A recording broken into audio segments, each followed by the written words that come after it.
Saudi കിരീടാവകാശി Muhammad bin Salman അടുത്ത മാസം US സന്ദർശിക്കാനിരിക്കുകയാണ്. ട്രംപുമായുള്ള കൂടിക്കാഴ്ചയിൽ നേരത്തെ ഒപ്പുവെച്ച കരാറുകളിലെ നടപടിക്രമങ്ങളൊക്കെ തന്നെ ചർച്ചയാകും.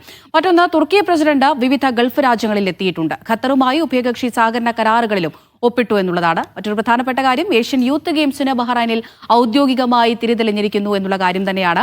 വിവരങ്ങൾ നൽകാനായി സൗദിയിൽ നിന്ന് അഫ്താബ് റഹ്മാൻ, ഖത്തറിൽ നിന്ന് മുഹമ്മദ് അബ്ബാസ്, ബഹ്റൈനിൽ നിന്ന് ഷഫി ഷാജഹാൻ എന്നിവർ തത്സമയം ചേരുന്നുണ്ട്. ആദ്യം അഫ്താബിലേക്കാണ്. അഫ്താബ്, സൗദി കിരീടാവകാശി ഇതാ അടുത്ത മാസം US സന്ദർശിക്കാനിരിക്കുകയാണ്. എന്തൊക്കെ പ്രധാനപ്പെട്ട കരാറുകളായിരിക്കും ചർച്ചയാവുക? ഈ ഗസ വിഷയം ഒരു അജണ്ടയായിരിക്കുമോ? അമൃത സൂചിപ്പിച്ചതുപോലെ തന്നെ ഈ യാത്രയിലെ ഏറ്റവും പ്രധാനപ്പെട്ട അജണ്ടയാവുക ഗസയാണ് എന്ന കാര്യത്തിൽ സംശയമില്ല. നേരത്തെ നമുക്കറിയാം, ഈ സംഘർഷം രൂക്ഷമായി നിൽക്കുന്ന സമയത്താണ് ട്രംപ് അധികാരമേറ്റ് സൗദി അറേബ്യയിലേക്ക് സന്ദർശനത്തിനായി എത്തുന്നത്. അന്ന് സൗദി അറേബ്യയും US തമ്മിൽ നിരവധി കരാറുകളിൽ ഒപ്പുവെച്ചിട്ടുണ്ട്. അതിൻ്റെ തുടർ ചർച്ചകളും ഒപ്പം തന്നെ അതിൽ അന്ന് ഒപ്പിട്ട കാര്യങ്ങൾ നടപ്പാക്കുകയും ചെയ്യുന്നതോടുകൂടിയാണ് ഈ സന്ദർശനത്തിലൂടെ ലക്ഷ്യം വെക്കുന്നത്.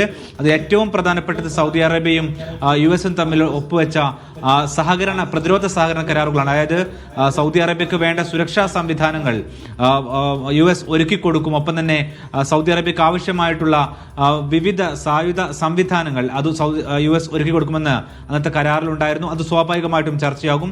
രണ്ടാമത്തെ ഏറ്റവും പ്രധാനപ്പെട്ട നിലവിലെ രാഷ്ട്രീയ വിഷയമാകാൻ പോകുന്നത് ഗസ തന്നെയായിരിക്കും. അതിൽ ഏറ്റവും നിർണായകമായതും ഒരുപക്ഷെ എല്ലാവരും ഉറ്റുനോക്കുന്നതുമായ വിഷയം സൗദി അറേബ്യയും ഇസ്രായേലും വീണ്ടും ഒരു നയതന്ത്ര ബന്ധത്തിലേക്കുള്ള ചർച്ചാ സാധ്യത തെളിയുമോ എന്നുള്ളതാണ്. അതിൽ സൗദി അറേബ്യ നേരത്തെ തന്നെ ഈ ഗസ വംശഹത്യക്ക് ശേഷം അവരുടെ നിലപാട് വ്യക്തമാക്കിയിട്ടുണ്ട്. 1967 അതിർത്തികളോടെ ഫലസ്തീൻ രാഷ്ട്രം രൂപീകരിക്കാതെ ഇസ്രായേലുമായി നയതന്ത്ര ബന്ധത്തിലേക്ക് പോകില്ല എന്നുള്ളതാണ് സൗദി അറേബ്യയുടെ നിലവിലുള്ള പ്രഖ്യാപിത നിലപാട്. അതുകൊണ്ട് തന്നെ ഇസ്രായേലിനെ സംബന്ധിച്ചിടത്തോളം ഫലസ്തീൻ രാഷ്ട്രം എന്നുള്ളത് അവരുടെ അജണ്ടയിൽ തന്നെ ഇല്ല. അതുകൊണ്ട് ഈ ഒരു പ്രശ്നത്തിനിടയിൽ US സംബന്ധിച്ചിടത്തോളം സൗദി അറേബ്യയും ഇസ്രായേലും ബന്ധത്തിലേക്ക് പോകേണ്ടത് അവരെ സംബന്ധിച്ചിടത്തോളം മേഖലയിലെ സുരക്ഷാ കാരണങ്ങളാൽ അനിവാര്യമാണ്. അതുകൊണ്ട് അത്തരമൊരു ചർച്ചയിലേക്ക് US കാര്യങ്ങൾ നീക്കുമോ? അങ്ങനെയെങ്കിൽ എന്തെല്ലാം ചർച്ചകളായിരിക്കും അതിൽ മുന്നോട്ട് വരിക? അതിൽ ഫലസ്തീൻ രാഷ്ട്രത്തിന്റെ ഭാവി എവിടെയായിരിക്കും എന്നുള്ളതെല്ലാം തന്നെ ഈ ചർച്ചയിൽ സ്വാഭാവികമായിട്ടും ചർച്ചയാകും. സൗദി അറേബ്യയുമായി ഏറ്റവും മികച്ച ബന്ധം നിലനിൽക്കുന്ന ഒരു രാജ്യം കൂടിയാണ് US എന്ന് മാത്രമല്ല, ട്രംപിന് തന്നെയും വ്യക്തിപരമായ താല്പര്യങ്ങൾ സൗദി അറേബ്യയിലുണ്ട്. അദ്ദേഹത്തിന് സ്വന്തമായ പദ്ധതികൾക്കുള്ള സ്ഥലം കൂടിയാണ് സൗദി അറേബ്യ. ആ നിലക്കെല്ലാമുള്ള ചർച്ചകൾ സ്വാഭാവികമായിട്ടും ഇതിനകത്ത് കടന്നുവരും. മറ്റൊന്ന്, AI ഉൾപ്പെടെയുള്ള പുത്തൻ സാങ്കേതിക വിദ്യകളും ഒപ്പം തന്നെ നൂതന സാങ്കേതിക വിദ്യകളുടെയും സഹായം US നിന്നും സൗദി അറേബ്യയിലേക്ക് എത്തിക്കുന്നത് കൂടിയാണ് ഇതിന്റെ ലക്ഷ്യം.